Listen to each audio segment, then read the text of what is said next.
Hello hi SKK Salman ടച്ചിലേക്ക് എല്ലാവർക്കും സ്വാഗതം.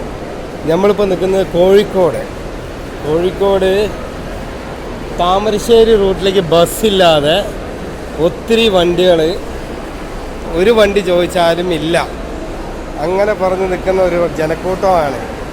കുറേ ആൾക്കാർ കൊടുവള്ളിയിലുണ്ട്, കുറേ ആൾക്കാർ മറ്റേ ഇവിടെയുണ്ട്, താമരശ്ശേരിക്കുണ്ട്, അങ്ങനെ ഒത്തിരി ആൾക്കാരുണ്ട്. ഇതുകൊണ്ടോ ജനങ്ങളെ തിരക്കി നിൽക്കുന്ന ഒരു ഒറ്റ ഇതാണ്. എവിടേക്ക് എന്താണ് എങ്ങോട്ട് പോകണം ഒന്നും അറിയില്ല. ഇത് ഷെയർ ചെയ്യുക, ഇത് ഗണേഷ് കുമാർ സാറ് കാണണം. ഞാൻ ചോദിച്ചു കഴിഞ്ഞാൽ കോഴിക്കോട് വയനാട് റൂട്ടിലേക്ക് ഒരു വണ്ടിയില്ല, അത്രയും ആൾക്കാരാണ് ഇവിടെ ഉള്ളത്. കോഴിക്കോട് റൂട്ടിൽ കോഴിക്കോട് ടു വയനാടേക്ക് വണ്ടിയില്ലാത്തവരുണ്ട്. കൽപ്പറ്റ, മാനന്തവാടി, ഇതുകൊണ്ട് ജനങ്ങളുടെ നൃത്തം കണ്ടോ. ഒരു വണ്ടി കിട്ടുകയാണെങ്കിൽ ഇവരെല്ലാവരും ഒരു വണ്ടി വിട്ടു തരില്ല, അവർ വരുന്നവൻ ബോർഡ് മാറ്റുമില്ല, അങ്ങനെയാണ് ഇപ്പോൾ നിൽക്കുന്നത്.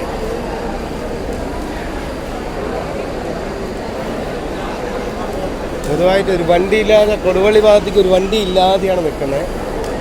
കംപ്ലീറ്റും അത്രയും ജനങ്ങളുണ്ട്. അപ്പോൾ മൊത്തം ബാക്കിയുള്ളവിടേക്കൊക്കെ വണ്ടിയുണ്ട്, പക്ഷെ കൊടുവള്ളി ഭാഗത്തേക്ക് വണ്ടിയില്ല. താമരശ്ശേരി, കൊടുവള്ളി, മറ്റേ മാനന്തവാടി, അങ്ങനെ പിന്നെ വരുന്നല്ല റിസർവേഷൻ വണ്ടികളാണ്, ബാംഗ്ലൂർ വണ്ടികൾ, അതിലാരും കയറ്റുമില്ല,